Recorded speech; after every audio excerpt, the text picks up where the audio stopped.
This is Stephen Sloan. The date is March 2nd, 2012. I'm with Mr. John Valls at his home in Laredo, Texas. And this is an interview we're doing for the Texas Holocaust and Genocide Commission's Texas Liberators project.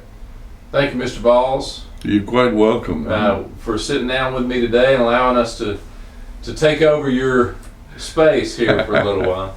I wanted to start out by, you were telling me a little bit about the Valls family. Yes. And some of the Valls family background. I'd love to get some of that on the recording if you'd share it. On my mother's side, we were here, my family was here 54 years after Columbus in Mexico.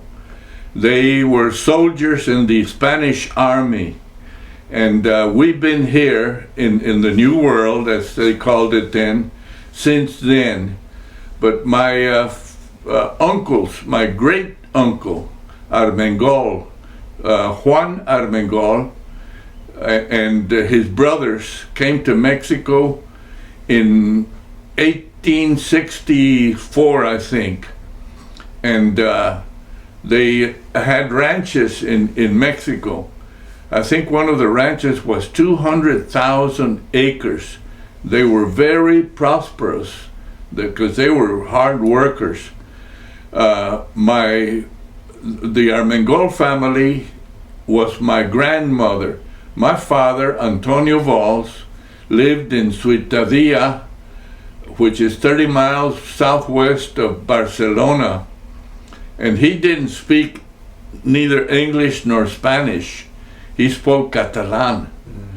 And when he came to the United States, because my grandfather in Spain died and left my grandmother with 3 boys, Jaime, Miguel, and Juan. And so my uncles from the Armengol family, who were that was his sister that my grandfather was married to, brought my 3 brothers, my father and his 2 brothers to the new country and put them to work. Actually, my father was sent to Cuba to learn Spanish, and then he was sent to St. Edward's University to learn English. And he did both very well. He was very successful. He ran a firm for the company in Cuba.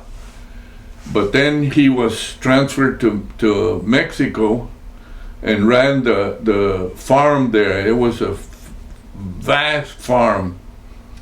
Then one of my uncles came to Laredo because another one of my uncles had died here in Laredo. Mm-hmm. So my godfather is Juan Armengol. He changed his name to John because he was then dealing with New York and everything. They became very, very prosperous. We had the largest Bermuda onion plant in the world. If you ate a hamburger anywhere in the United States between 1909 and 1932, you ate one of our onions or one of our tomatoes, or both. We grew Bermuda onion plants and we sent them all over the United States.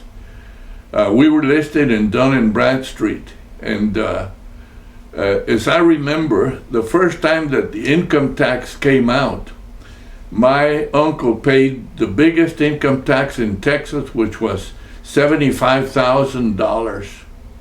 And that was just probably 2 or 3%, because incidentally, my father then married my mother in 1907 and started my family, which amounted to 11 kids.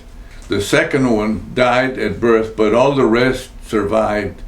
It's Ralph, the oldest, Tony, my sister, the oldest girl, then Josie, then Mike, and then the first Mike died, the second Mike lived, then Louis, then Carmen, then Concha, then Alfonso, then me, John, and then Willie. That was the family.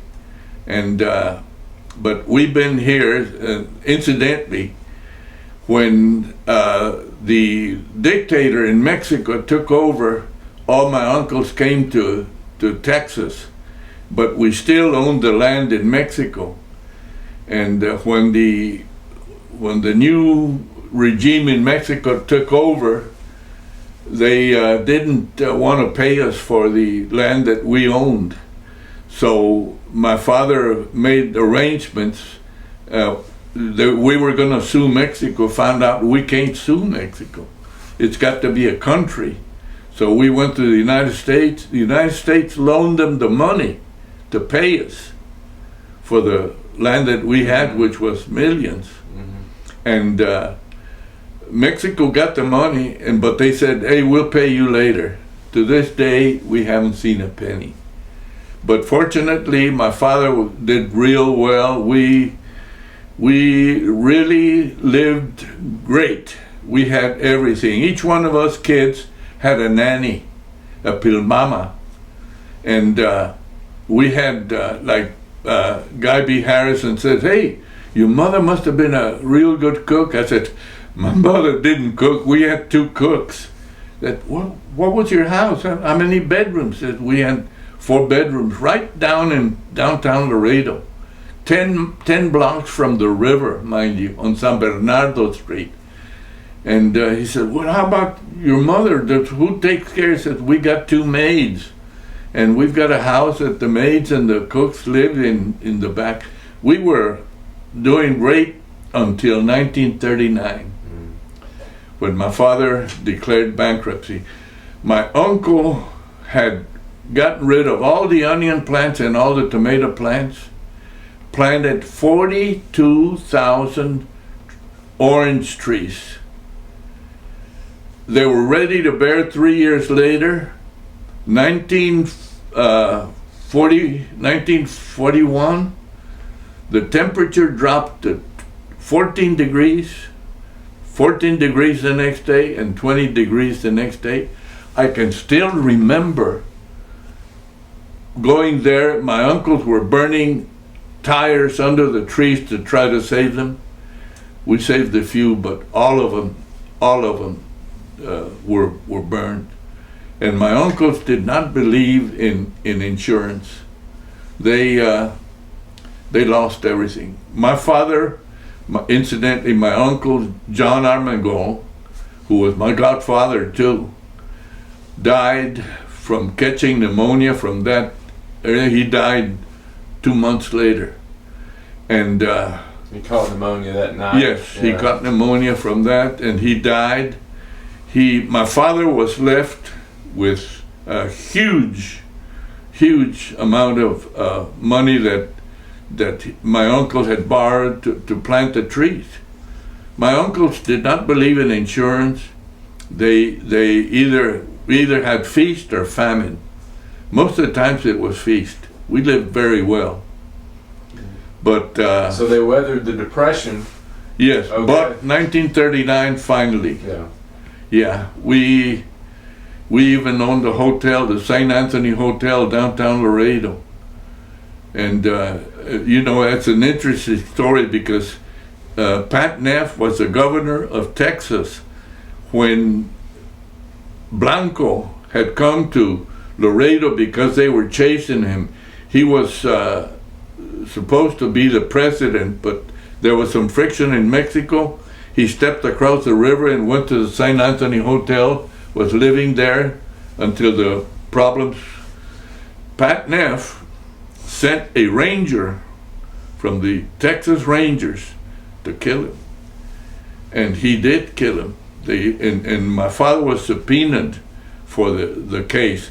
At that time, a man by the name of John Valls, not related to us, but same name, was the district attorney.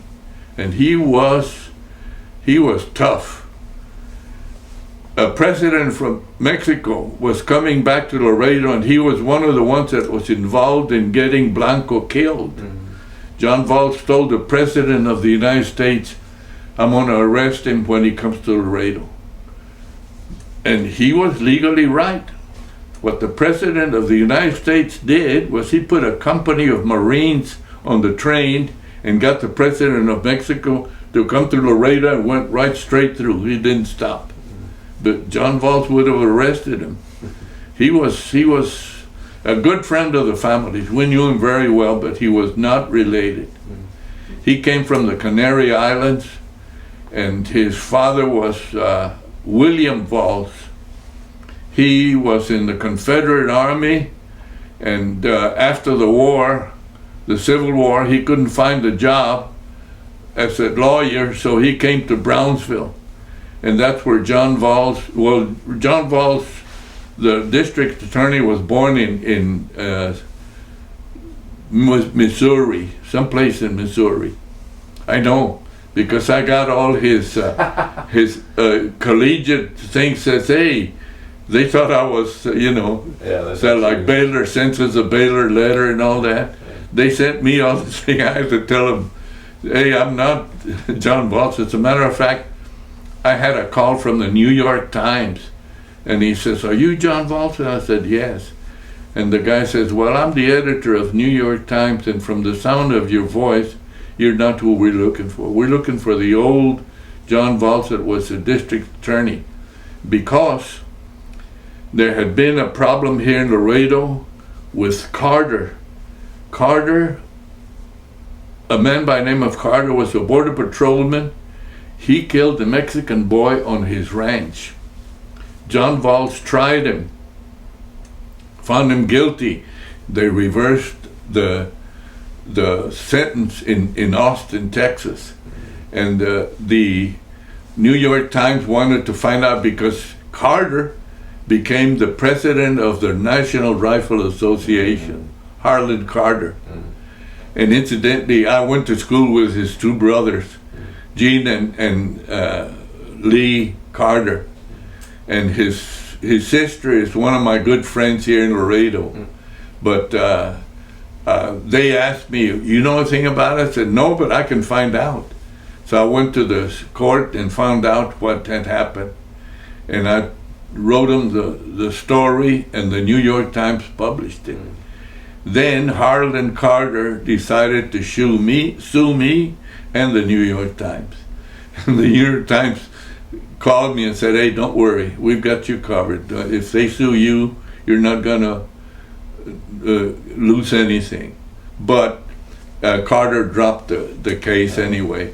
But that's my family's from Spain. My mother was born here in Texas, but her ancestors were born in Mexico, but all from Spanish people. My great-great-great-great-grandfather was the last mayor of Laredo, Mexico, the first mayor of Laredo, Texas.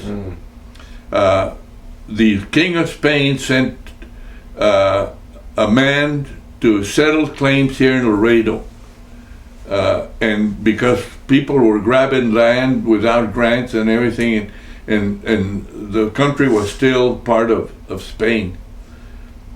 The man came, his name was Sotomayor.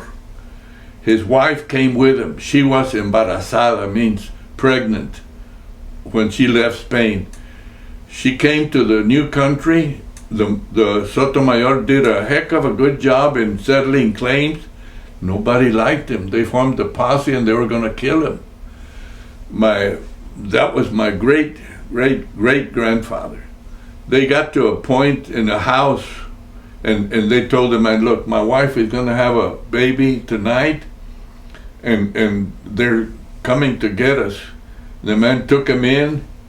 She had the baby, and the man, they got up, and he said, we've got to go because they're going to come here. And by the way, before that happened, the posse came by, and the men told him they went that way. And so the posse left. Later that my grandfather left. He was never found again. They got him and killed him.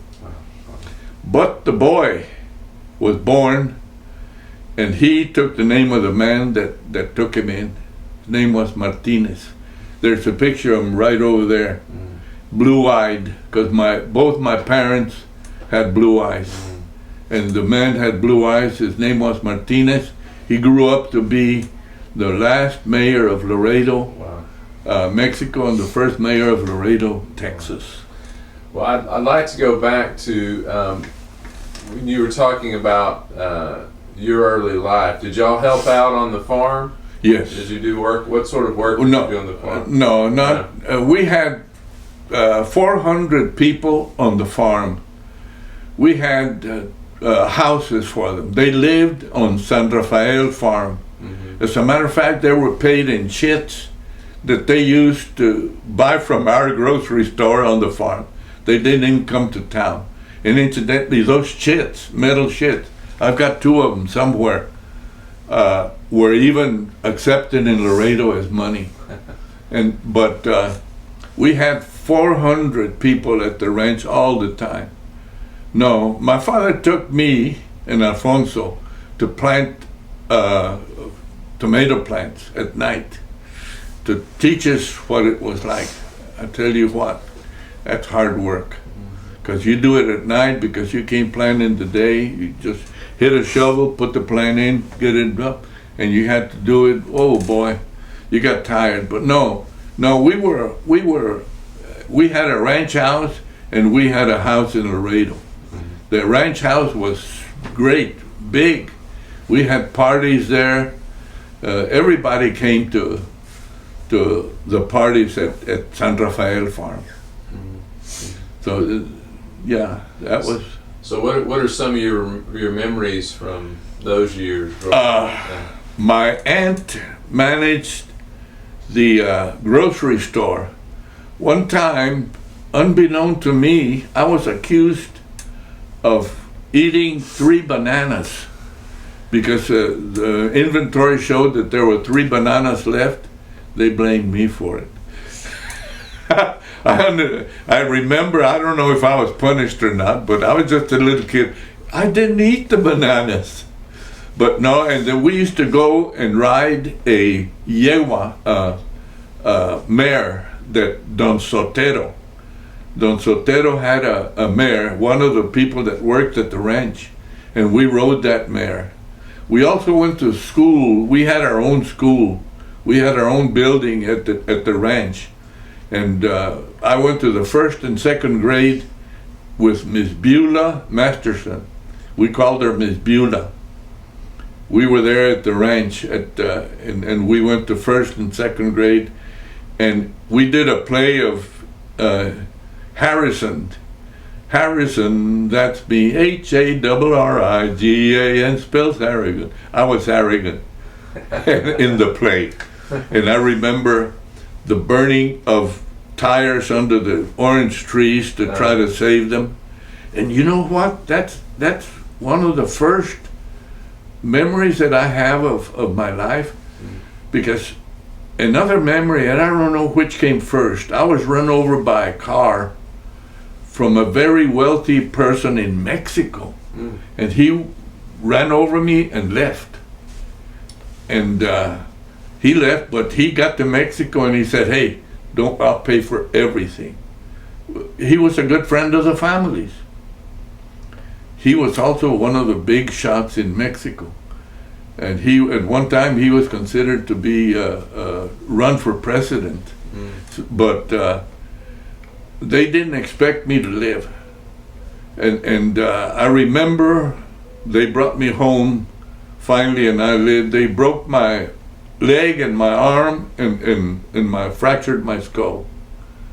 And the doctor said, he's gone. Don't expect him tomorrow. But I lived. And but the guy was very nice, but he never came back to the United States. He was a good friend of my brother Mike. He was a young man. He was very, very wealthy, and they still are. But that was also one of the first memories that I had, because they brought me home, and my brother Alfonso, we call him Lefty because he's a left-hander, and I remember that they brought us some phones, and he was in one room, I was in the next, with a string tied to the phones, and we were talking to each other. Shucks, we could hear through the walls. But and I remember distinctly my sister Tony saying, "I'm going to the drugstore," and my mother said, "Bring Johnny a present." I remember that. It was all in Spanish, by the way. And when I got my present, it was a beautiful box. It must have been close to Christmas, because it was red, wrapped with green string, and it was a car. It was one of those cars that you wind, and I remember that distinctly. And they have a saying that my sister Josie said that one time I was a little kid, I could barely speak, and my nanny was telling me, "Oh, Johnny, I'm gonna go. If you don't do this, I'm gonna go." And in Spanish I said, "Vase," which is not even right, because it's "váyase" is the word. Get away, váyase. I didn't like her, and but Josie is the one that I must have been 1 or 2 or 3 or something like that. And then there's another. Oh yeah, my nanny later on. I had a nanny for years. When I was older and they punished me, they always sent me to the basement, and told my nanny I thought I'd impress her in Spanish. If I had a knife, I'd kill myself. Oh, she ran to my mother. She says, and later she came crying and says, "Your mother says, here's a knife." That was my first lesson in psychology. I said, "Well, maybe not today." So you would go to the basement, just sit in the dark? Yeah, they put me in 15 minutes and then they let me out. But I had a dog named Duke who was the smartest thing, and he was like, he understood everything I said. I got him in 1933. My brother Louis took me in the car to get him, and he died in 1953. Yeah. And that dog was, oh boy, I've got a picture of him somewhere. Oh man, that dog was, you couldn't, if my buddies even said a nasty thing to me, wow, he'd get him. One of my good friends, Danny Pena, one time was much bigger than me and much older, and he was, trying to hit me or something. Duke came at him, and then he climbed up a telephone pole. And I kept him there for a long time, because I told him. And then finally, when he came down, I said, "Duke, no, don't fool with him. He's a friend." He understood. And one time, my brother and I were trying, and he asked me, "Let's see what he'd do if you and I got in a fight." So we started shoving each other. He got in between us, and he was, like, hey, your family, don't fight. Wow, man, I'm telling you, that was something. Good dog. But my childhood, incidentally, all of us, what we did for fun was run around the block. That's where we got our athletic training. At Bruni Plaza, we lived with the mayor, the district attorney, and Don Antonio Bruni, who was King Kong here in Laredo in those days. We lived in the same block. Mr. Bruni and his daughter Erlinda lived next to us, and then the Valls. On the other end was Dr. Austin, I forget the lady's name that was in between, and then J.C. Martin, who was King Kong here in Laredo. If you wanted anything, even the mafia would report to J.C. Martin. I made a big mistake when I graduated from Baylor. I came to see J.C. Martin for a job, and of course I got one. The superintendent thought that I should have gone to him, so he never did like me. J.W. Nixon, they named the high school after him. He never did like me. And yet, when we went to the Texas relays, it was the driver, Coach Green, the superintendent, the principal, and me in the middle, in a very small car to the Texas relays. And to the state meet, same thing. And well, I know sports was very important. It was my life. All my brothers were great, and all of us were great. Alfonso was on the world record sprint relay team at East Texas State Teachers College. Alfonso also didn't graduate from high school. Coach Berry at East Texas took him, and Carlos Salinas. Carlos Salinas, a Laredoan, was on the same team as Alfonso. They were both maybe 1/10 of 1 second difference in the 100. He ran a 48.4 in high school, which was 46 won the World Olympics. 48.4 in high school. And in state meet, he knocked down 2 guys, Beard and Ellsworth, to win the state meet, and was disqualified. He went between them instead of going around them. He won the 440, but they disqualified him. Salinas. He has since passed away. But Alfonso was also a state contender, and he also had a bunch of scholarships. He became a B-29 pilot and flew 30 missions over Japan. And but in those days, I mean, we ran as you know, to entertain ourselves. Well, you talked about your records. Can you tell me that again about your older brother set the records? Oh yeah, Mike, my brother Ralph was a gun fiend and all that, and he never was an athlete. And then Mike came in. He ran high school. In one game he scored 3 touchdowns, 60 yards, 64 yards, and 72 yards against Kingsville. In another game against Robstown, he scored 4 touchdowns. A guy from San Antonio, Perry Winkle was his name, writer, came to interview him and named him Iron Mike. At the end of his interview, he said, as the Laredo High School Tigers go, Mike Valls, Iron Mike goes as the Laredo High School goes. Because I did a thing on Mike. He scored 3 or 4 touchdowns in any, and he went to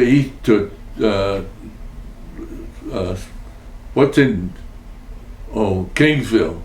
Okay. Yeah, whatever. Okay. Kingsville. He went there and he got his degree from Kingsville. He came back, but my father was on the school board, so they couldn't give him a job in teaching. So he taught in the country schools.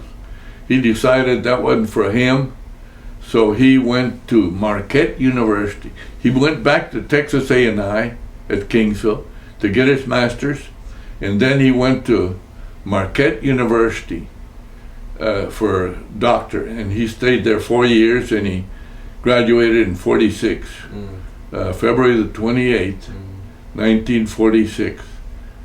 Because I was there, 46.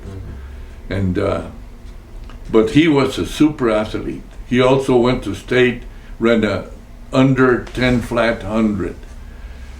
Louis came along, and he was even better. He was also on the same football team, and he was also a great basketball player. And Louis didn't like going to college, so he enlisted in the Air Force, Army Air Force. And then came Alfonso, who was the first one to high jump over 6 feet. In those days, we had the Texas roll, which was 6 feet was an obstacle. I mean, and he was the first one to high jump over 6 feet. He ran the hurdles. He hit a hurdle in the state meet and didn't finish, but they knew he was great. So he got a scholarship anyway. And then I came and I did everything. I ran the highs, the lows, I jumped, pole vaulted, quarter mile. I played basketball, I was the leading scorer. I played football, I scored half of the touchdowns of the whole team. But then came the war and I was drafted. I still had one more year in high school. I would have swept everybody. But as it was, that year was spent in the Army. I took basic training in Amarillo. I made the football team in Amarillo. We were there for basic training, and I remember when I faked out and went in and caught a pass, and the coach said, okay, hey, you stay. So they gave me a uniform and everything. But then I took pilot training. I took the test for pilot. I always loved airplanes or model airplanes. I passed it.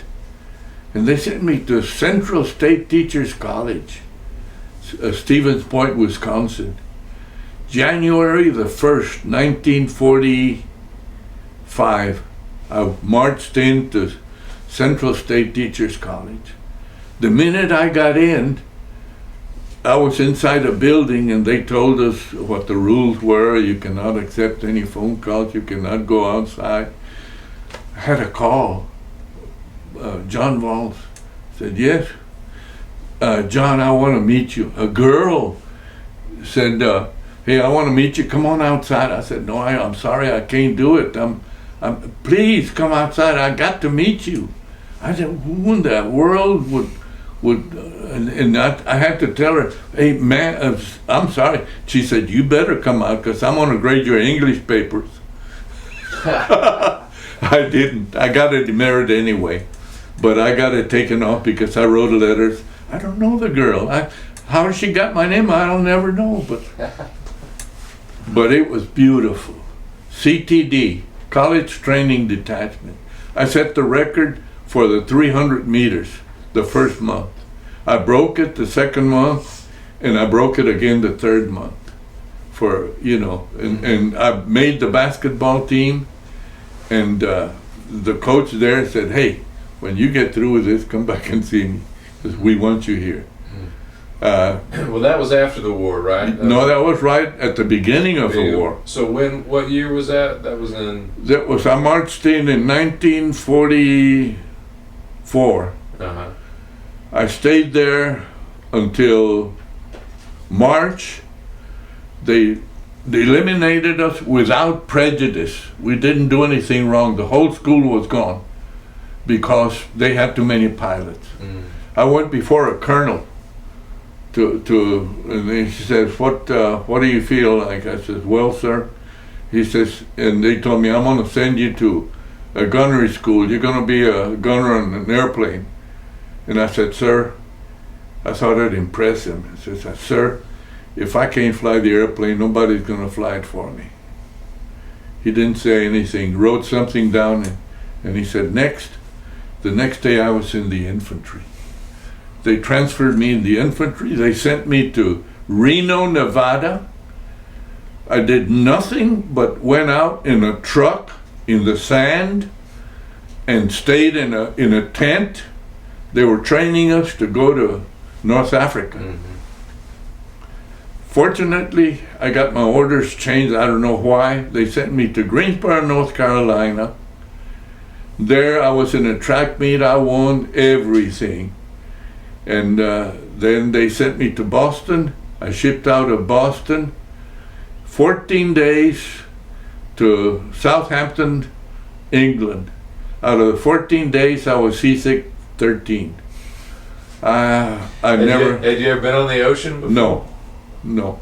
And you had a bunk, and if you were lucky, you got the top bunk, because the guy at the top would vomit and it would come all the way down. And it happened. It happened. Oh God, I suffered. Did you have the top bunk? Yes. No. I was one of the last.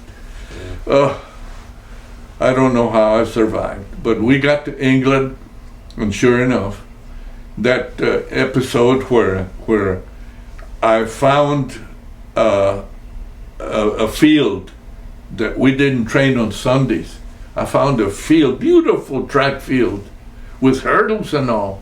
I went and ran there. A very well-dressed man saw me. I know it was him, because when I got back to the base Air Depot number 2, we were taking infantry training. They said, "Hey, the colonel wants to see you." I went and saluted him. Well, what the heck did I do? And he said, "They want you to go run in London." I said, "Yes, sir, that's fine." They flew me in a C-47 all by myself. Into London, and that's when they told us, "Hey, the Queen is going to be here. We want you British subjects to stand before. When she comes out, you will bow like this, and you Yank, you don't have to bow, but you can stand at attention." But everything was, the Queen was like a god to them. It was, and I got the fever too. And when everybody came, when she came out, and I bowed too, just like the rest of them. But I won the 400-meter hurdles. I'd never run the 400-meter hurdles before. And they even had a kid in front of me, and I said, hey, how am I gonna pass him? They said, "No, you can pass him. He's younger than you. These are handicaps." But they said handicaps, not handicaps. And I passed him, and I won. So the next week, the colonel called me, and they want you to go to someplace else. So I forget where. And I went, and again I won. And the third week is again C-47 to another meet. And again I won, and they gave me a prize and everything. I sent the prizes to Laredo, and they got here. My sisters all had cutlery sets and this and that. And like I said before, in one of them I had a certificate. It was signed by a bunch of lords. I got it somewhere. I think it's in one of those books that my daughter made of me. And it said, "This medal will be given to you when obtainable."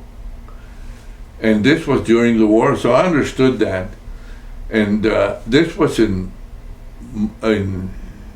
I think March? No. Well, August of 1944? Yeah, 44. I found the certificate in August 94, and I sent it to the ambassador to the United States in here in Washington. Oh, he sent me a very nice letter. Says, "Please refer your request to some town in England." So I did the same things. When do I get my medal? And they wrote back, says, "We have received your inquiry with great interest. We will be in touch." In about 2 weeks, they sent me the medal. It was really something.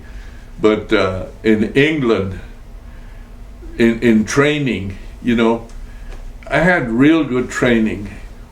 We were in England, and we were sitting on the side of a hill, about 200 of us. And this master sergeant, he had battle scars and everything, with hand grenades, and he was shaking. and says, today we're gonna teach you about hand grenades. You don't, when you pull this trigger and you let it drop, it'll go off in 5 seconds. So don't ever pull the trigger. And he pulled it and he dropped it. Zoom! Everybody left. I mean, I was hitting on people, and then I dove down to get the hell out of the way. We all counting 1, 2, 3, 4, 5, nothing. We looked up, and there was a sign that said, "Come on back. There's nothing wrong with me. I just want to see if there's any heroes here." Who was gonna pick up the grenade, throw it away? Not any of them. And that was good training. But then, like I told you before, the first day we finally shipped out to Le Havre. We came in Le Havre. It was already taken. We didn't have to fight for it. We went up Le Havre, and immediately I was assigned to the 52nd Armored Infantry Battalion, to the 9th Armored Division, to the 3rd Army with General Patton. And we had a lesson that we had to say the words, kill or be killed. Kill or be killed. 30 times a day. We had to say it. Anytime you met a buddy, it says, kill or be killed. And Patton, I didn't see him. The sergeant gave us, or the captain or somebody, gave us said, you will not surrender. You will die, but you will not surrender. You will not retreat. You might die, but you will not retreat. Understand that. And with Patton, it was, it impressed all of us kids. And sure enough, finally I get to see my first German soldier in combat, face to face. I had him with my M1 off of safety. I was a good shot. And I'll tell you later about qualifying. Ask me, because I might forget. But I was a good shot, and I couldn't shoot him. I couldn't kill him, because I turned cold. And I couldn't shoot him. He threw his gun down and surrendered. Ooh. I took him in. I caught a Nazi. I didn't even know how to pronounce Nazi. And I told the sergeant, I couldn't kill him. I turned cold. I said, don't worry, son. Next time you won't. And sure enough, it was, from that day on, it was rough. It was bad. But I had the same experience that Sergeant York had in firing. Man, I knew about guns. Tommy Linedecker here in Laredo, when we were 9 years old, we used to go to his ranch, the Bruni Estate. They had about 100,000 acres, in his Lincoln Zephyr car, on the fender with a .22 shooting rabbits. All of us kids in the neighborhood. We were good. If you missed, Tommy Linedecker, Bucephalo, I mean, he would. So, when I went to the firing range, with an old rifle, a Winchester or something, wow, miss. No, can't be. Wow, miss. 3 times, wow, miss. I said, sorry, something's wrong. I didn't miss. Oh, here's another one. All right, bring the damn things down. It's all bullseyes. They didn't even look to see. You were with those guys. There's some guys from New York that had never seen a gun. And they, man, I qualified immediately. Wow. But that was also very impressive. I was only a PFC, but I was the leader. Everybody followed me, even in my half track. everybody followed me. What I did, I told them what to do, and they did. And the master sergeant was in charge of us, and he gave us the instructions every day. But the first guy that, when I finally got to France, a captain, I forget his name, but he's told me, I'm your CO here, and I don't wear my bars because it's nothing but an aiming stick. Sure enough, in 4 days he was killed. Out of a company of 22 that I joined with, 2 of us from the original came back. It was hell. It was really hell. And you try to tell kids, you got to dig a hole every night, whether it's raining, snowing, or whatever. You got to dig a hole, because if you are above the ground, mortars come and hand grenades come, and they go this way and that way. So, I mean, every night.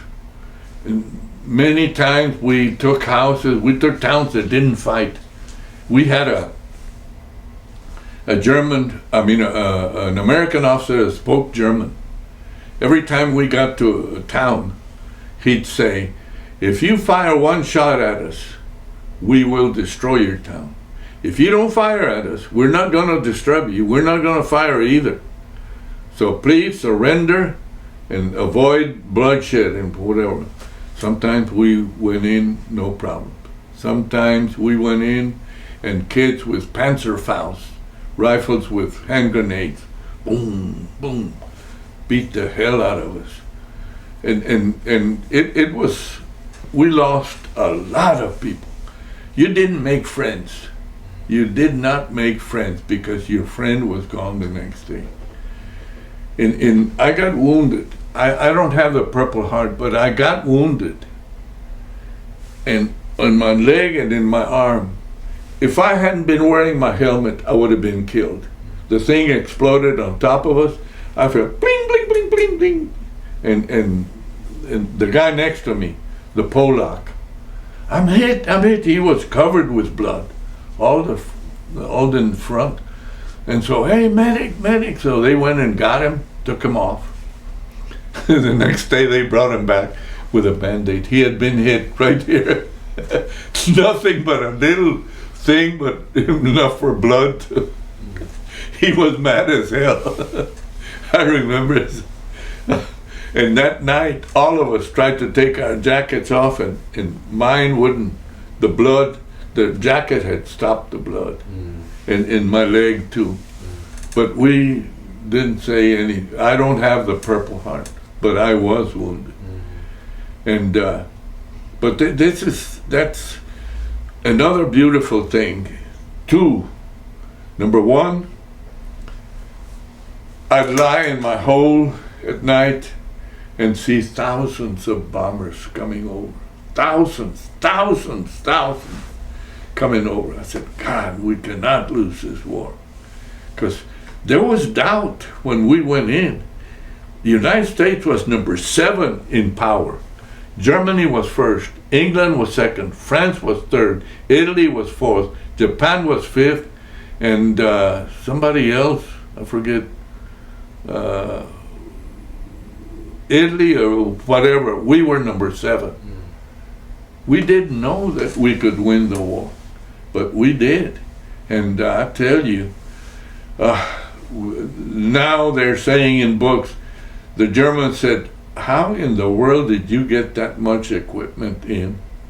Because we had it. We got 3 little boxes of food a day. And sometimes we didn't. I was going to tell you another thing. One night we're already dug in and they say, hey, Company C, come on out. What the hell? They're going to give us a bath. Let me tell you about the bath later on. And it's nighttime. They can't give us a bath now. So we went into a railroad station. There's Jack Leonard, who used to sing for Tommy Dorsey, singing, Marie, the dawn is breaking. Murray, I loved music before, and I knew about him because he had quit Tommy Dorsey, and then Frank Sinatra came in. He was in the front lines for about an hour. He sang there and then back to the demos. But oh boy, and then every month they gave us a bath. You went and there was a block square with tarpaulins all over. Must have been 10,000 of us at a time. We had wooden ramps, hot water from a thing. You went in there, took all your clothes off, threw them away. They fumigated you and grab your pirates and then you got a bar of soap. Oh man, white soap. And oh God, you with soap you washed and everything. Oh, and then a clean towel to dry with, and then you had your rifle inspected. And the day before, an airplane was strafing us, and I forgot I had a brush on top of my M1. I took my gun off, and before thinking, I fired at him. Pow! I mean, the bullet destroyed the damn barrel because the brush had been in there. Eesh. And the sergeant says, "What in the hell did you do with this gun?" I said, "I don't know, Sergeant. Give me another one." But and one time, I emptied my gun at a giant German airplane, 4 engines, with an ME-210 on top of it, twin engine, with both the big airplane and the little airplane going full blast, taking off. 40, 50 yards from me, we were patrolling that area. Pow! I got my M1, pow, pow, pow. I got all 8 shots in there. I was shooting at the big airplane. The little airplane had the controls in it. Those were Germans, officers and all that, going to Brazil in the giant airplane. The small airplane got up to a certain distance and then went off. But that happened, and I tell the story now to everybody because oh boy, it's amazing. It was. But towards the end, we were so tired mentally, not physically. We were strong, but so tired mentally that I prayed, and so did everybody else, to get killed or get this goddamn war over with. And those are the exact words. Please, I've had it. I don't see the end. I don't see the end. I'm here and I can't do anything about it. I'm hungry, I'm scared, I'm tired, I'm cold. It was bad. You cannot imagine. And that's when I was at the lead of a patrol, and here comes an army coming on the Autobahn towards us. We were going this way and they were coming that way. I said, that can't be an American army. They got closer, big old swastika flying. I said, oh shit. I turned around, I was going to go and report to Colonel Westmoreland. Later he became a general. He was the 9th Armored Division commander. And here comes a German Jeep over a rise, flying a surrender flag, a white flag. Ooh, so I stopped and I had my gun on him, and he got out and saluted. He spoke better English than I did, me with my Spanish accent. And he said, General Model wishes to surrender his army. Wow. So I take him in. First I said, okay, I'll drive. And he said, no, I'll drive. I said, no, I'll drive. I got in, and the German Jeep was not like an American car. I was, and the colonel was cringing. I said, okay, you drive. and I made the biggest mistake I've ever made in my life. I should have gone in and said, sir, I've captured an army. Instead, I told the colonel, go ahead and surrender. He came out with photographers and everybody, generals and everybody, and they left me by the wayside. But the book says we took in 300,000 soldiers that day. It was me. And they give me credit for in one of the write-ups there, it says Germans, Hitler's top general surrenders to PFC John Valls. That was the article one of the articles that they did on me. But that happened but finally. You knew the war was turning. Yeah. April the 30th, we were going to take Berlin. Eisenhower comes and says, no, go south. The Russians are going to take it. Thank God, because I wouldn't have lasted another invasion like that. Hitler shot himself that day, April the 30th.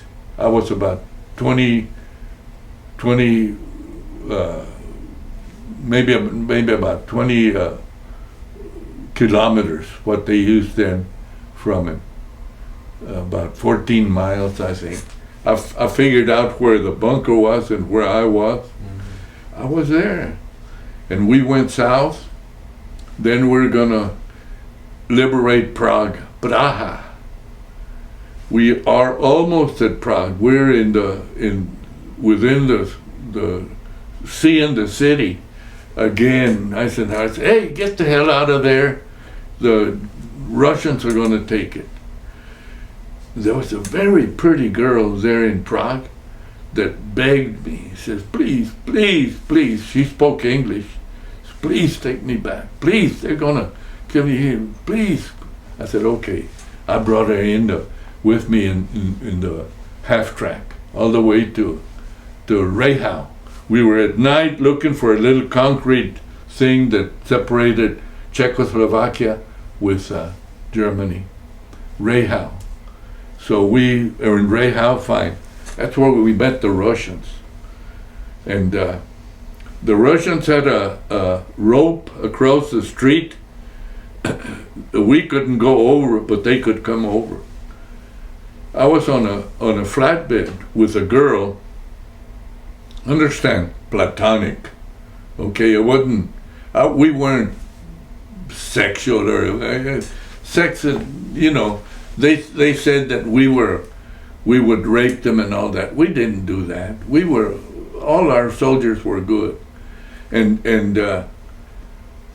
this girl was there with me, and a Russian officer was making points with her, and he came on top of the truck, and I told him, hey, Ruski, 999, Fräulein mine, understand? Verstehen Sie? Fräulein mine, not yours, okay? And he still, I told him, pow, man, I hit him and knocked him off of the thing and took his pistol and beat the hell out of it. And nothing ever happened. But that happened. I had a fight with a Russian. They were dirty. They were bad. They were bad. And but the war ended for me in Rehow. I was only there 14 days. I met another girl that was very nice. They had no food. At that time, right after the war, we had provisions that were called 10 in 1. That means 10 meals in one. We didn't have the little sea rations or whatever they called them anymore. We were getting even powdered milk, powdered eggs, very good. I gave them to this man. I went to her house. I met her father. Her father was a professor, and in return he was teaching me German. Oh man, if I'd have stayed in Germany 6 months, I'd have learned the language. I still know quite a bit, but enough to hold up infantrymen. Haben Sie du Geld? That means, do you have any money? Yeah, 1,000. I've got it right there. But it was, German people were great. I wondered, we were fighting the wrong people. We took the town of Dresden, China. I was assigned to guard one of the factories. I went in there and I looked around. There was no German soldiers or anything. And I told the guy spoke English very well. And I said, all I want is a room. I want a cot, a bed, a blanket, and water. That's all. And leave me alone. He did that. He brought me everything. And I was already in bed sleeping, and he knocked on the door. Says, what's your address in Laredo? Says, what do you want to know for? Says, no, I'm going to send you these boxes. He had 2 boxes. I mean, I said, hey, you can't do that. I can. Just give me your address in Laredo. I said, okay. 1004 San Bernardo, Laredo, Texas, USA. That's it. They got here. My sister, dressed in China, the best China that they made, they got here. And because later on I wrote a letter to my sister, says, hey, did you ever get a package? She said, yes, we got it. It's beautiful. My daughter still has some of the dressed in China that man sent to me. And I remember Hilda, a survivor from one of the prison camps, came to talk here in Laredo. And I met with her because they told me, hey, we want you to go and see this lady. She was in a prison camp. I said, well, she married the guy that freed her, an American lieutenant. I did the same thing with Belson. And Helga knew about that, so when she spoke at the Civic Center, about 4,000 people there, she told me sit at the front, because in her speech she says, I want to mention John Valls is sitting right there, that he was there with me. We didn't know each other, but she knew where I was because they had put him on a bridge. They thought we were going to bomb the bridge. We didn't. We bombed the train station. And but she knew that. And she said, stand up, and I took a bow and everything. God, all the Jewish people that were there, some very high prominent Laredoans here, when I was coming out, they wanted to shake my hand because they knew that I was there. I showed her the pictures about the atrocities that happened. I didn't realize that. I didn't know, but I had no Jewish people to me are people, that's all. And they're successful because they get together. They're a family. We Catholics are not. And the Baptists are too. But I learned a lot about that. But she pointed me out in her talk because she said, I don't know what his rank was, but to me he's the general. Because she was so nice, and we communicate now. Well, before we get to Belson, I want you to tell your Belson story, but had you heard of the camps, or did you know about the camps? No. We didn't know anything. I learned about Goering and Goebbels and all those after the war. I didn't know. I was just a kid from high school that really was very naive. I didn't know anything, no. But when I saw that, I thought, how can any people do that to other people? It's impossible. It's impossible. Well, take me back through finding the camp. One day, I don't even remember what the orders were for that day. I know that we were under Montgomery. We were not, the 9th Armored Division had been loaned to Montgomery, but we were still taking orders from my sergeant. My sergeant told me, hey, patrol this area and go into this area. And I was alone, mind you. And I walked and I saw a giant wall right on the street. And I said, this is strange. I didn't know it was a prison camp. I opened the gate. It wasn't even locked. I opened the gate, and as soon as I walked in, I heard, oh, somebody scored a touchdown in a football game. But it was very muffled. And I walked in, and everybody was looking at me. Everybody was standing. And there were some people in racks that I could see. They were laying down and all they did was got their heads up and looked and came right back down. They were dying. They were, and it stunk. It was very, and all of a sudden this man comes up to me and tells me, he was trying to give me his prized possession, which was a sleeveless rabbit skin coat. I said, no, I can't. I'm an American soldier.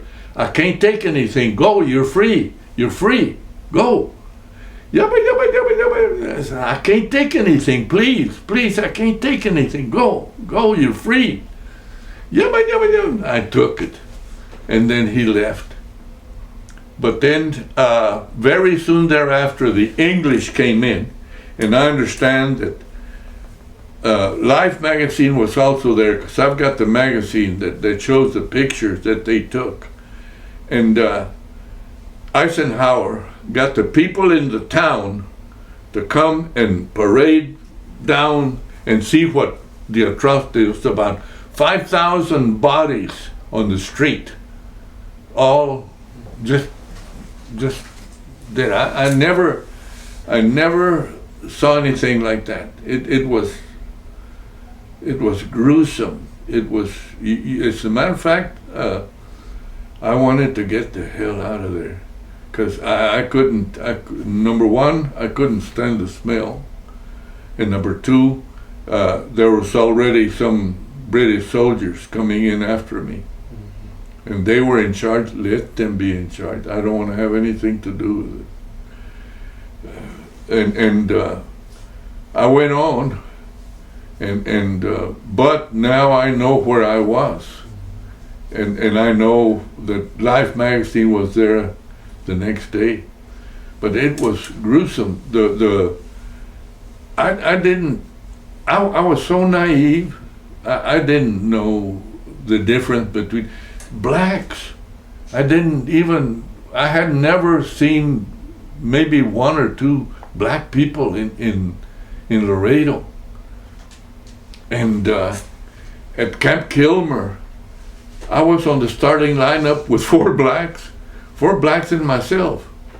And one of them was named Jackie Robinson, not the Jackie Robinson of baseball fame, but Jackie Robinson, about my age. He was also very good. And we did the first alley-oop. We were playing against Seton Hall, and I went up center and jumped real high, got the ball, and zoom, whoa! The gym exploded. And after we got down, the other guys said, hey, you guys do that again? The first alley-oop, and I know one thing. I know I have a guardian angel. I know it. I've been in so many bad things that somebody did speak for me. Even now, my guardian angel has got me out of some serious trouble that I could have gotten into if I've had offers of a lot of illegal things, and somehow somebody talks for me. Somebody says words that, was that me? I know it.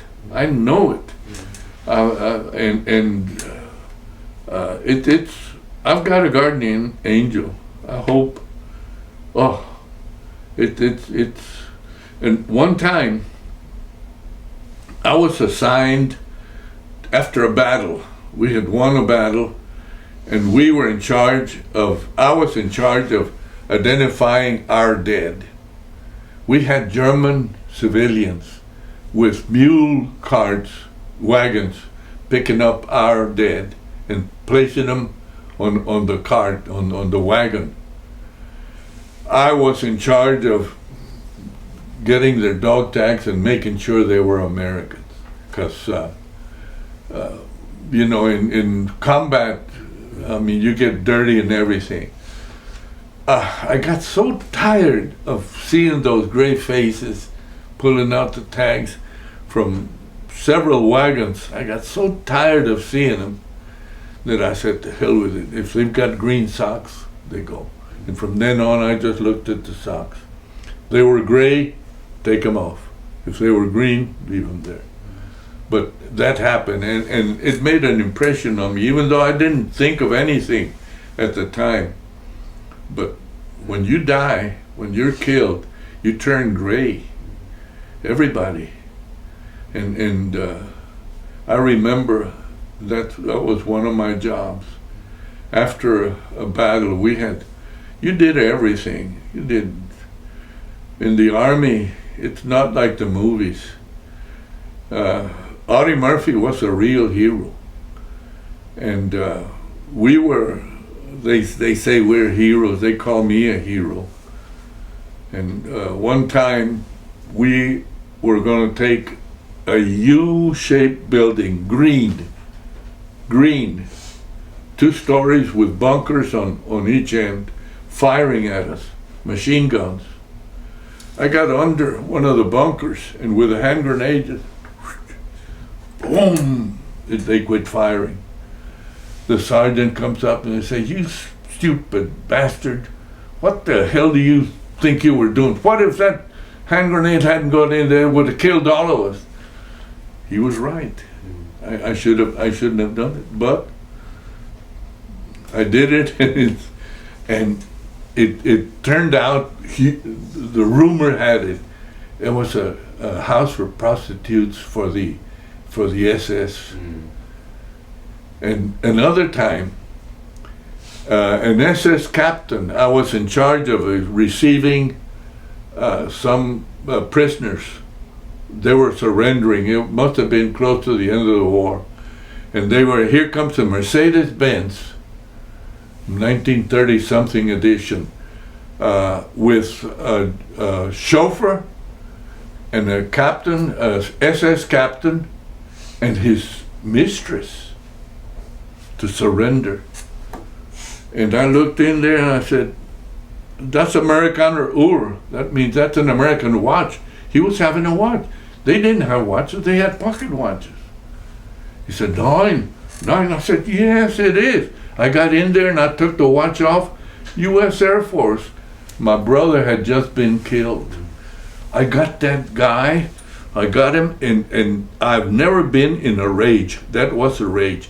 I got him, and I was taking him out the little window in the Mercedes-Benz. I was going to kill him with my bare hands. I got him, and he had been wounded, and the patch stuck in the windshield or something. Blood all over. And a sergeant came and got me, and they took me off. I was fighting the sergeant. I wanted that guy. I wanted to kill him. I was going to kill him with my bare hands, because my brother had just been killed, and he had an Air Force watch, and I know my brother had one. But is that Louis Valls. Yeah. I've got his book. You ought to see his book. Wow. Look at this. All his missions and everything. I see. Yeah. And incidentally, when he was given the DFC, some of his buddies that were in the flight, that were officers also, came down and to see us. There was 3. Cornelius, who was in the flight, and he showed us where he saw my brother get hit once, and my brother immediately, the landing gear came out because they hit the left nacelle. Boom, the landing gear came out, and immediately he punched the bailout button. 2 guys got out. Boom, he got hit again because he was the deputy leader. The leader had been hit and he had to veer off, and he passed the command over to my brother. He was maneuvering for the leader spot, and they had him pegged, and he got hit too. Incidentally, the leader also survived, but he became a prisoner of war because he veered off. All his people parachuted and were taken prisoners, and but the airplane crashed. But that happened. That was Lewis. He was another very interesting thing that you've got that beautiful little girl there that you saw. My brother Lewis, when he was on the way to Africa and to Europe to go to the war, met her. Oh, really? And they fell in love. They were going to get married. He proposed to her. She accepted. They were there about 10 days. And his navigator, because my wife asked Louis, do you have any other? I've got a sister. They're twins, Isabel. And do you have one for her? I says, yeah, my navigator, he's up in the room building model airplanes. So he came down, Bill Stevens. He met her sister, her twin sister. They also became engaged. During the war, the navigator, no, he was a bombardier, missed the target, and Lewis fired Bill Stevens. So Bill went to B-17s. Luckily he survived. He came back and he married Gladys's twin sister. So I come back from the war. This is 44. Yeah, 44. I come back from the war 2 years later, mind you. And my brother Alfonso had been flying. The war was over. He was flying B-17s. He went and stopped in Savannah, and he met my wife too. And he went just to pay a courtesy call. And I guess they talked and said, hey, yeah, come to Laredo to see us. So she came to Laredo to see Alfonso, really. Alfonso and I and a friend Fernando were sitting in our porch, and they were talking. Says, hey, this girl is coming to visit us. You take her out, and I'll take her out. And they said, no, you take her out. I says, hey, I'm gonna take her out. But you're already going with a girl. I had a girlfriend. I said, I'll tell her about it and tell her that I'm just being nice to a friend. Wow, when I saw that pretty little thing, whew, that was it. We went together for 20 days, I think. She stayed here. And went back and we got married. We were going to get married in Thanksgiving Day, November the 28th, when I had some time off from Baylor. Alfonso and I I got married. I took her back to Baylor, and we ever since, I mean, it was great. Oh, You've been married how many years? 65. 65 years. 65. Yeah. But it was great. Baylor was super. I never was tried to be changed to a Baptist. Even though I was a Catholic, because my mother and my father were Catholics. I see religion as nothing. You believe in God or you don't.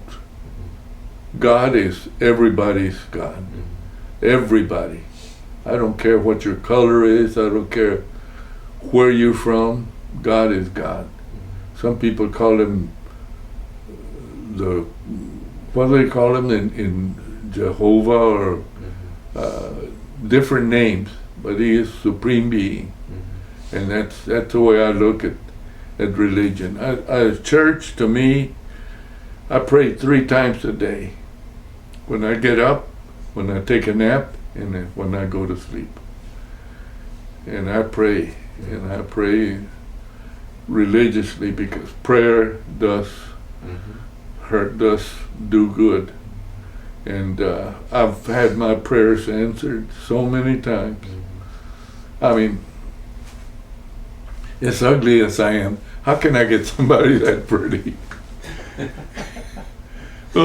Well, I'd like to talk about going to Baylor, how that happened. I had a bunch of scholarships. I was very good in high school, and the coaches knew it. Bully Gilstrap from Texas had already told me, hey, come to Texas. Colonel Anderson from Texas A&M had already told me, hey, we want you here. My brother took CTD at Howard Payne, and they tried to get him. He was already at East Texas. Said, do you have a brother? Said, yeah, we want him. And somehow Purdue sent a letter, Purdue, mind you, sent a letter to my father that they wanted me after I got through with the Army. Where I was at Central State Teachers College, the coach told me, says, hey, come and run for us when you get through. I went to the graduation of my brother at Marquette University. Kenny Wiesner was a high jumper for Marquette. He was a world-class athlete. And I stayed there with my brother. I went and worked out with Kenny and with the hurdlers and all that there at Marquette. Western Michigan came to a dual meet with Marquette, and Pope, who had run for TCU while I was in high school, he was already at TCU, was running for Western Michigan in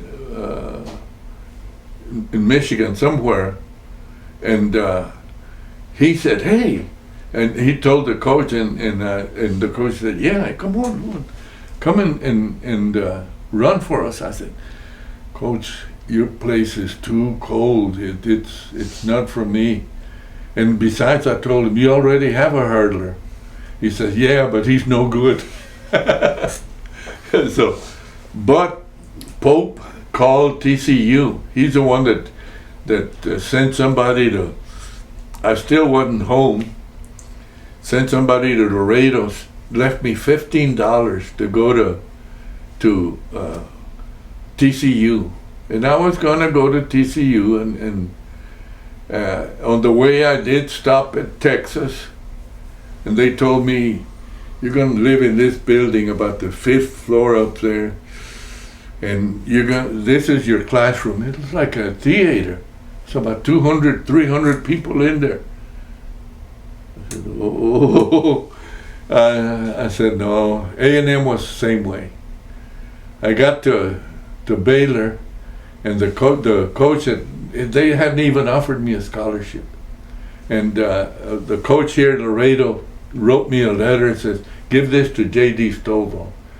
He won the high hurdles, won in the Southwest Conference when you were born, 1924. So I stopped at Baylor. God, they were so nice, and they showed me the classroom. It's a big high school, that's all. And Stoney Cotton was my guide. He was a sprinter. And he said, hey, they gave me $20 to entertain you. So I said, yeah, hey, I never got to TCU. I signed with Baylor. So do you remember what you did with your $20 to entertain No, yourself in no. Lincoln? We went Yeah. and Stoney kept them. I didn't keep the money because I was very knowledgeable about being a pro. Uh-huh. If you accepted money,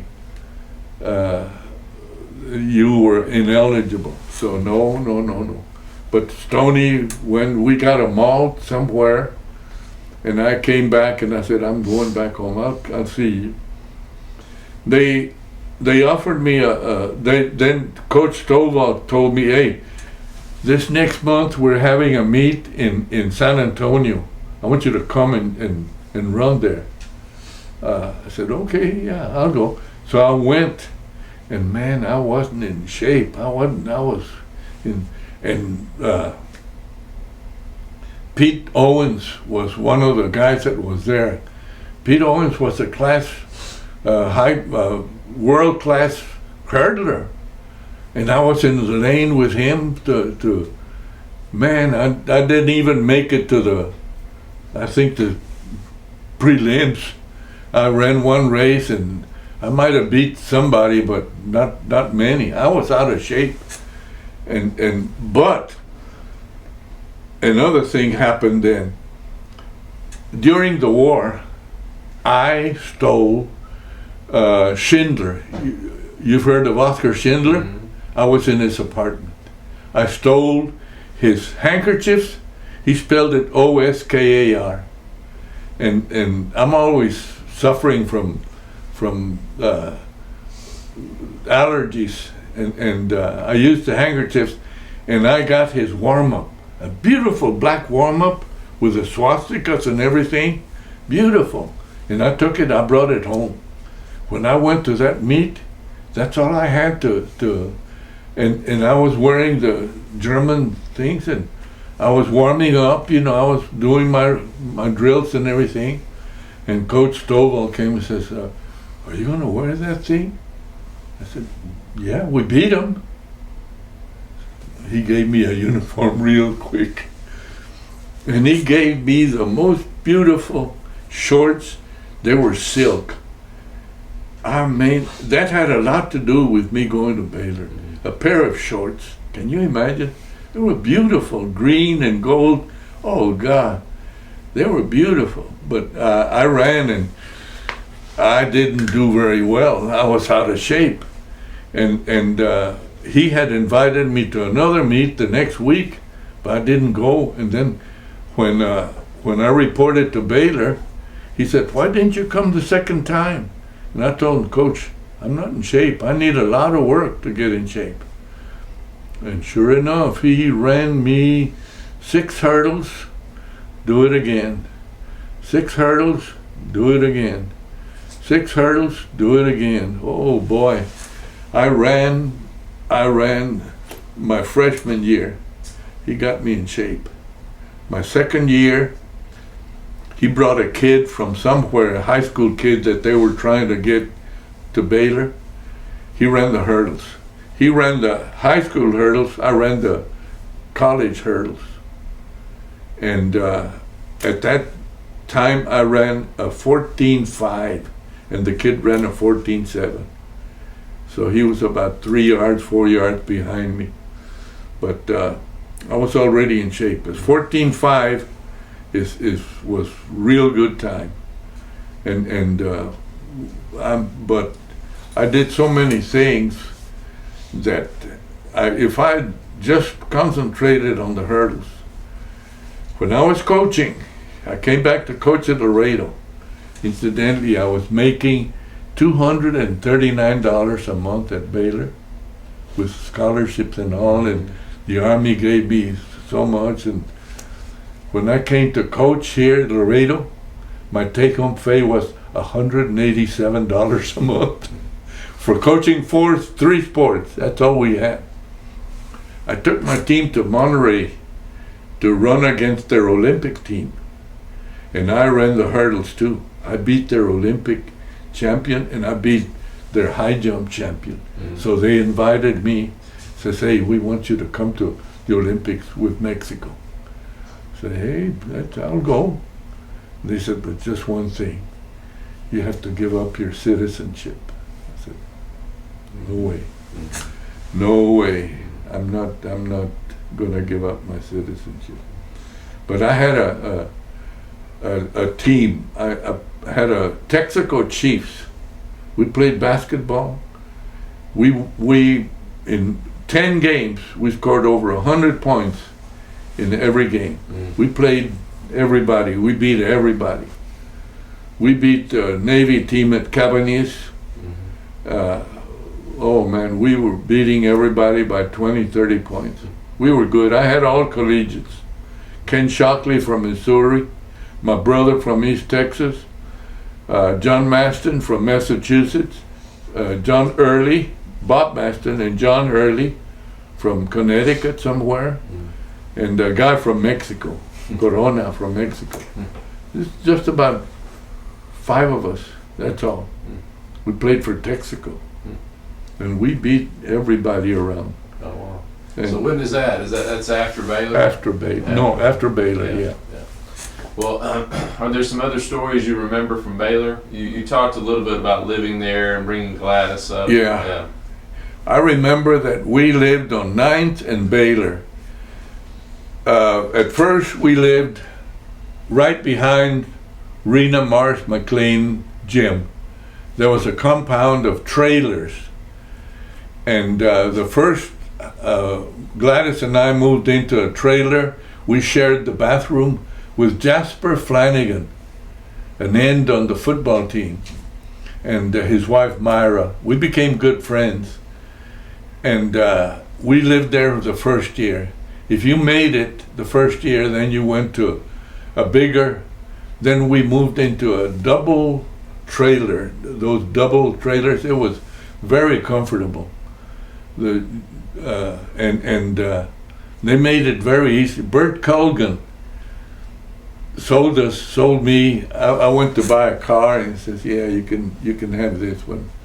I don't think I ever paid for it, but he gave me a 1931 Model A, and I had that. Oh, it was a beautiful car, Model A. It was beautiful. Then the second year you got a little bit better car. I had a DeSoto the second year,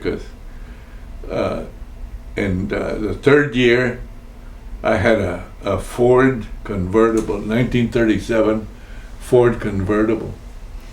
Bill Martinson, Bullet Bill Martinson, was also on the track team. They were going to give him a used car too. He said, "No, I want a brand new car. No, we can't do that. It's got to be a used car. You can't do that." He left. He made a big mistake. I've talked to him since then and says that was stupid, because he was our sprinter.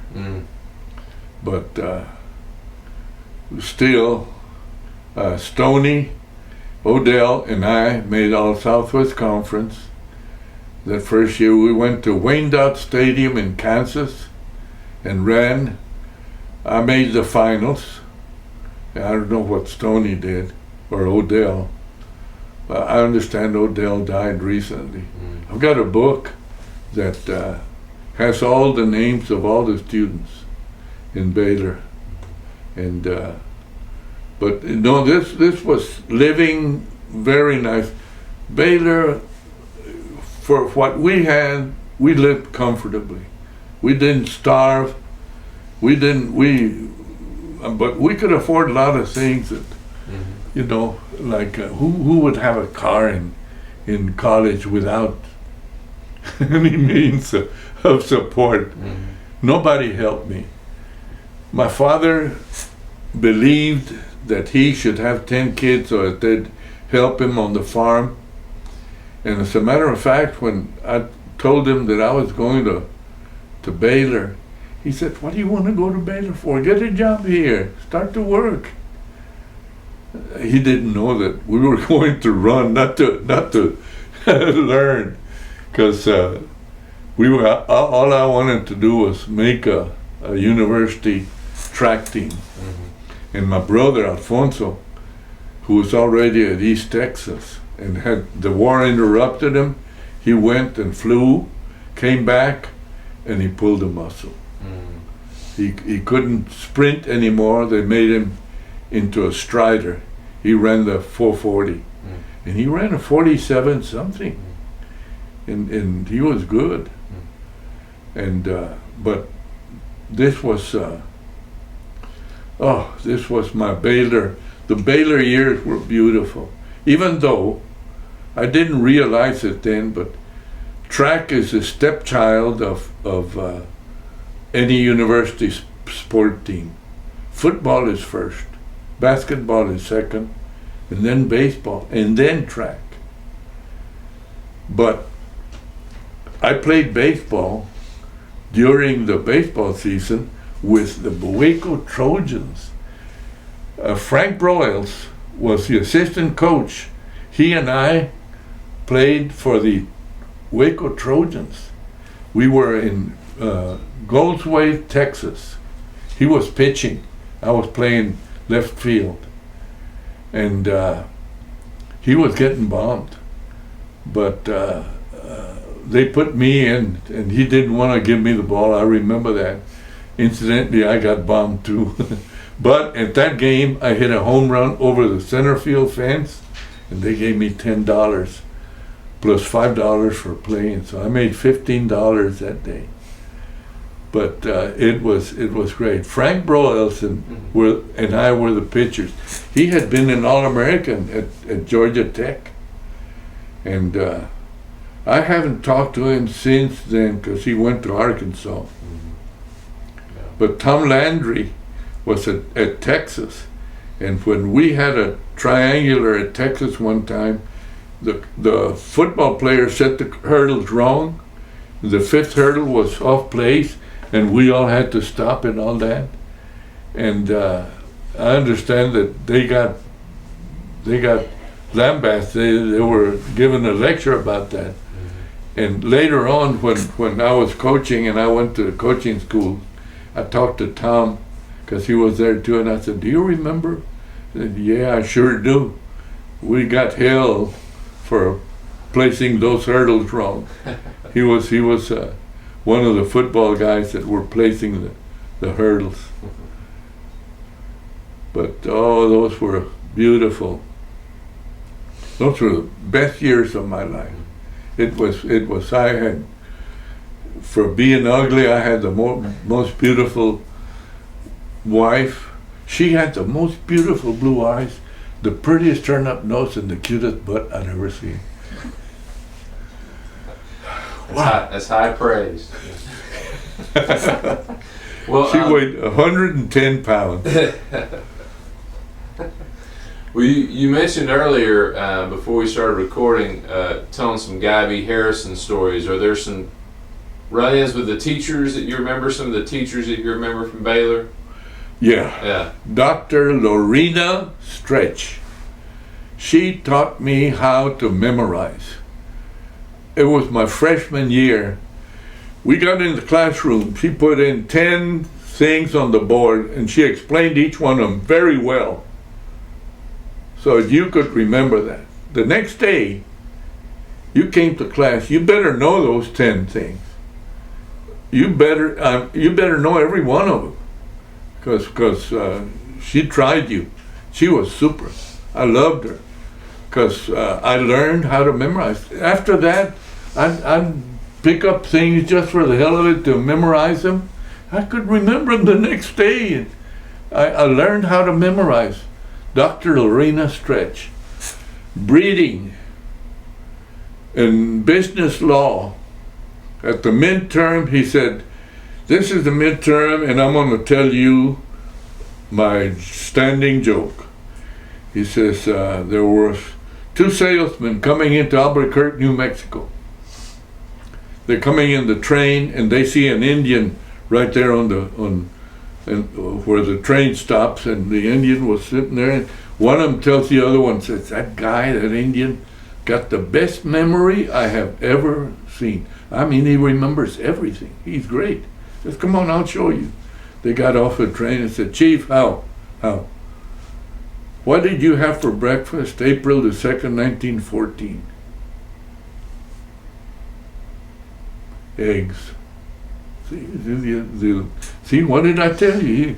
And the doubting Thomas said, it's a bunch of bull. I don't believe it. He went on. 20 years later, the doubting Thomas salesman was coming into the same Albuquerque. There was the same Indian sitting there, 20 years older. He says, I've got it. I'm going to go ask him the same question and see if he gives me the same answer. So he goes up there and says, Chief, how? Chief looked at him and says, scrambled. That was Mr. Breeding's joke. I remember that. I remember another professor, and I hate to I'm not going to tell you what we did, but Oh, please do. Yeah. don't quote me, because Jack Schleining, the other hurdler, and I were in a class. This guy was an Aggie, and he hated athletes. He hated us. I know he hated us. And Johnny Curtis was there in the class, and his girlfriend was in there too. Johnny Curtis was a halfback, and we were having a test, and it was imperative that we pass that test, because so Johnny Harris, Johnny's girlfriend, had the key. She worked for the teacher there. She gave us a key and says, go and get this. Believe it or not, we went up to the building. Jack was with me. And I went in, opened the door, went in, got the test. She told us where it was. Came out, it was the wrong test. We went back in, put the old test back in, got the new one, and came out, and nobody saw us. So that night, I gave it to Johnny and his girlfriend. His girlfriend gave it to everybody in the class. The lowest grade was 97. The guy says, something is wrong in this thing. He didn't know. No one ever knew. And I told Jack Steining, says, what would you have done if they'd have caught us? And he said, I'd have told him I don't know you from Adam. But we did it. We did it, and nobody knows. You're the first. If you turn me in, they're probably going to take my certificate away. But no, it was beautiful. We had a second. I was a junior. My wife got pregnant, and we were going to go. She was going to go to Savannah to have the baby. So I told Coach Stowell, says, Coach, if I leave now and stay out for 3 months, can I still come back and be eligible? I said, yeah, you can do it. Go ahead. So I hitchhiked to Savannah. When I got there, Mr. Jones, my father-in-law, told me, he says, man, you are not going to find a job in this city. Jobs are hard to find. I told him, Mr. Jones, I'm going out right now, and when I come back tonight, sometime, I'm going to have a job. I went from place to place to place to place, out so many places. Finally, Southern Auto was opening up a store. They hired me, $35 a week. Man, it was great. I worked every single day. I got $35 a week. We put in 30 in the bank. My wife kept 5. My in-laws, wonderful lady. My father-in-law never did like me, but my mother-in-law was, just like my wife. Blue eyes, beautiful.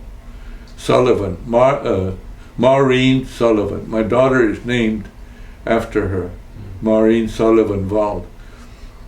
She was super. And I worked every single day. My wife would meet me, bring me a sandwich for lunch in Savannah, beautiful town. And by the time my son was born, Edward, the first one, December the 26th, I had enough money to pay for the hospital and the doctor, and money to get back to Baylor. I came back to Baylor, and I had the best year of my life, because I placed third in the Southwest Conference, and third was really up there because all those guys were world-class athletes. I had the world's best hurdler, Clyde Scott from Arkansas, and the world's best high jumper, Buddy, what's his last name? From Texas A&M. He was the first man to clear 7 feet. And of course, my second year, I've relived that race 10,000 times. We were on finals, 120-yard high hurdles. Charlie Parker from Texas A&M, from Texas, came and told me, "Hey, beat the Aggie. That's all we want you to do. Beat Lemmy from the Aggies." So we're ready. I mean, I was ready.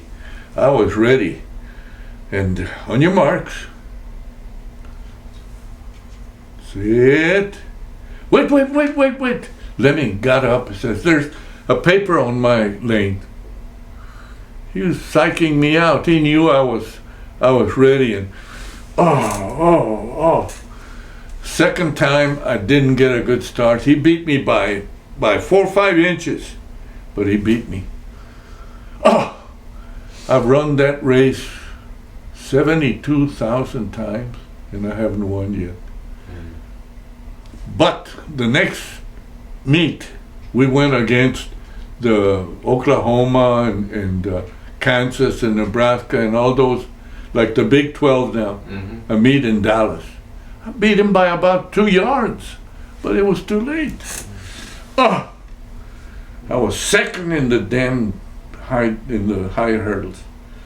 That hurt. That hurt.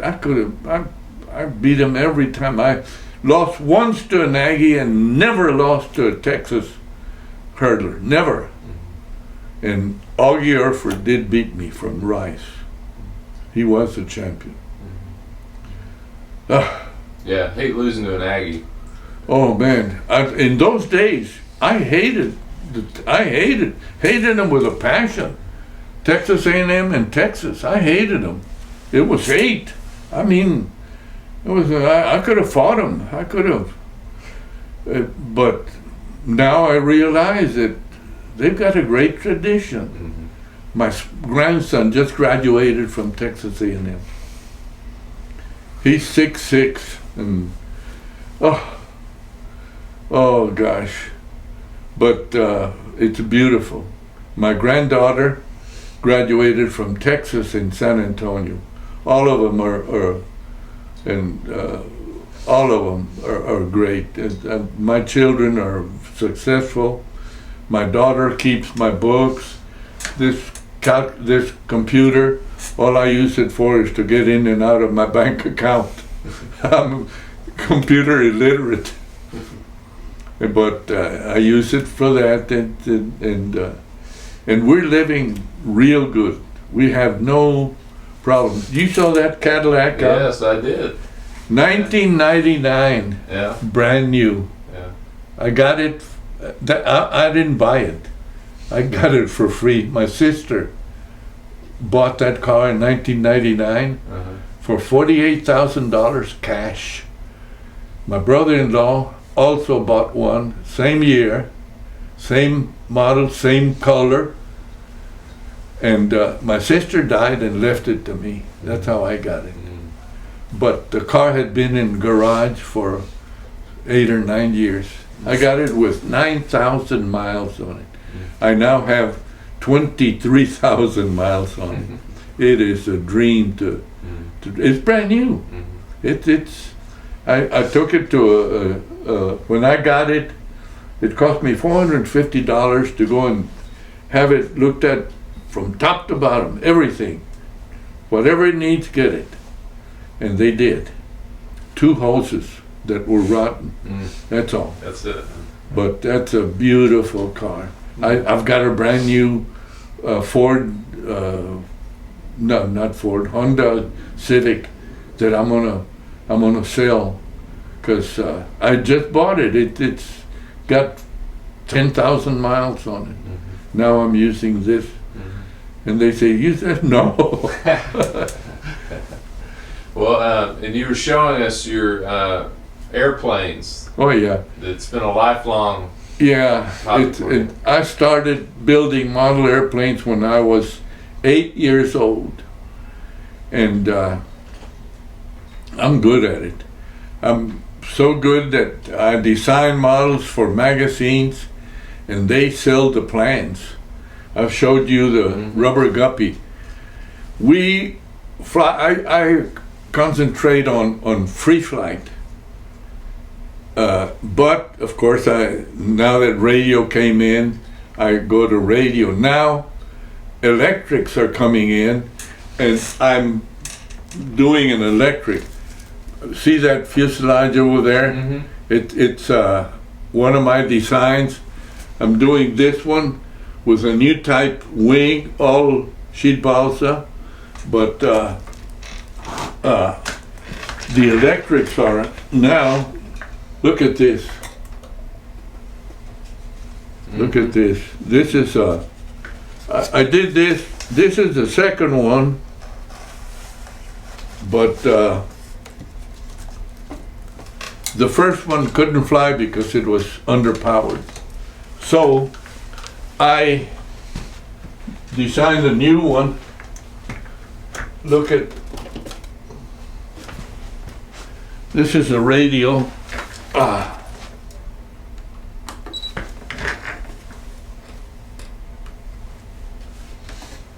I'm going to show you the power of these new motors.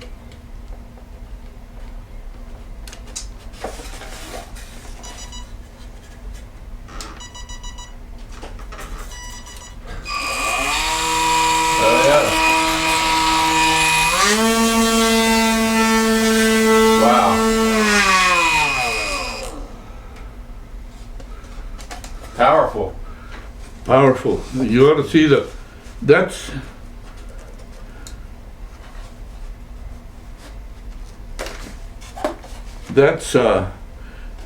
the motor, half a cigarette. That's a motor. This one is going to be a little bit more powerful. This is a motor. Now, believe it or not, that's a motor. Wow. And this will run this propeller very, very fast. They're called brushless now, and it's fun for me. They like my work, and I also write for magazines stories, and I either make you laugh or make you cry with my stories. Well, you've done that for us today. You made us laugh and you made us. Well, I wrote a story, The Wish, that I sold to a magazine for $100, and I showed it to the Times, the Laredo Times. My God, Christmas Day, they put it in the headlines. The Wish, A Christmas Story by John Valls, in the headlines. And of course they asked me, can we do it? I said, let me ask the magazine. The magazine editor told me, yeah, as long as they give us credit for because they published it first. The Wish, it's a beautiful story. It's a true story. It happened in England when I was stationed there, believe it or not. making model airplanes in the barracks, running track, doing infantry training. And I went to a shop, and I used to buy things from the shop in Liverpool. No, in Bolton. And I saw a kid outside the shop looking at a kit. You know, they had a beautiful Comet Clipper kit, and I asked the owner, says, "Who's that kid?" Says his father and mother are separated, and the father was a good model builder, but he's gone, and the kid, poor kid, they're having a hard time. So I found out where he lived. I went and bought the kit that he was looking at and gave it to him for Christmas. And that's what the story is. It's the wish. I'm going to give you a copy to take with, and I showed that story to one of my teacher friends that teaches English in high school, and she cried. I said, "Good. That's what I want you to do. You cry." And when you're a writer, no tears with a writer, no tears with a reader. That's true. And I try to do that. I wrote one story about an extraterrestrial before E.T. It was called A Planned Affair. The guy was an extraterrestrial. He had come from another planet and seduced the girl came from another planet. Beautiful. Seduced a person from Earth, and found out that the guy found out that well, it was just a planned affair. Mm-hmm. There was nothing wrong with it, but she wasn't married. He wasn't married. She came back and said, "No, I'm not pregnant. We've got to do it again." So they did, and this time she was pregnant. So she told him, finally said, "I've got to tell you this. I'm not from this planet. I'm from another planet, and my purpose here is to find out if we can conceive a child with an earthling. So I want you to come and see my spaceship, and I'm going to have the baby, but I'm coming back. I promise you that." She went off. I sold it. I have an agent in Hollywood. He sold it to Lorimar Productions. The movie was called The Stranger Within. And the only change they made is that the baby had 2 hearts. But it was a movie. My agent went bankrupt. I got nothing out of it. But it was a movie. This happened about 20 years ago. But I wrote a story that made it to the movies. It's a beautiful thing. I've got it there too, A Planned Affair. And I've sold several. It was some very cute. I go up to. I'm a model builder, and somehow I have an operation, and I didn't make it. So I go up to heaven, and I get up to heaven, and I see 3 of the great model builders in Chester Lanzo, and another Dick Corda, and another that already have died, and they're up in heaven. They're great model builders, and they greet me there and says, "You're in model airplane heaven, level 1. Oh, great. What do I have to do to get to level 2? Says, "You've got to have 3 Maxes on a model airplane." Says, "Here's we're going to put you in a place where, whoa, man, beautiful place, to not cluttered like this, beautiful. And I built a model, and I go and get the first max, maximum flight, 5 minutes. I get the second max, and I'm up there in the third max, and I'm gonna make it, but they come and say, hey, I'm sorry, but you're not supposed to be here. You're supposed to be back on Earth because you didn't die after all.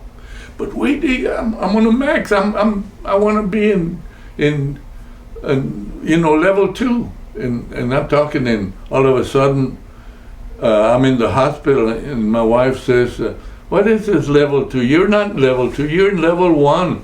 They operated on you, and you made it." Oh. It was all a dream, and what I tell her says, by the way, here's the 3 doctors that operated on you. They want to talk to you now, and one of them comes and tells me, he says, yes, you're perfectly good. Your ingrown toenail isn't gonna bother you anymore. And that I've sold to a magazine too. They've published all of those. That's funny. Well, Mr. Valls, we've taken a lot of your time. No, hey, I do nothing in the morning, and in the afternoon I do even less. No, we're doing nothing now. My wife and I are hoping, and my big 3 things in life now are breakfast, lunch, and supper. Well, thank you for your time. Robert and I want to thank you for your service you're welcome. to our country, and we think you're a hero. So. Story about his Baylor ring. Oh, a Baylor ring? You're going to tell a story about? Oh the yeah, Baylor ring? yeah. I graduated from Baylor, and I didn't even go to the exercises. I was so happy to come home and start coaching and all that I came home. This was in 1950.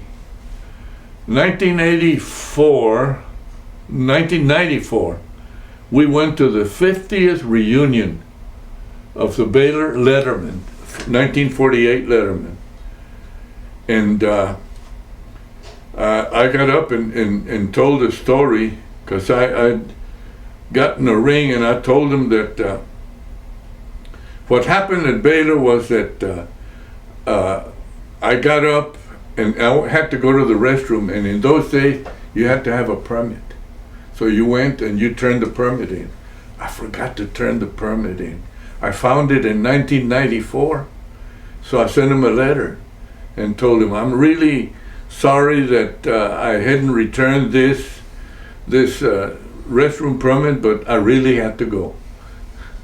So in about a week, I received a box from Baylor, and I opened it. It says, reason for withholding your personal property, restroom permit not turned in.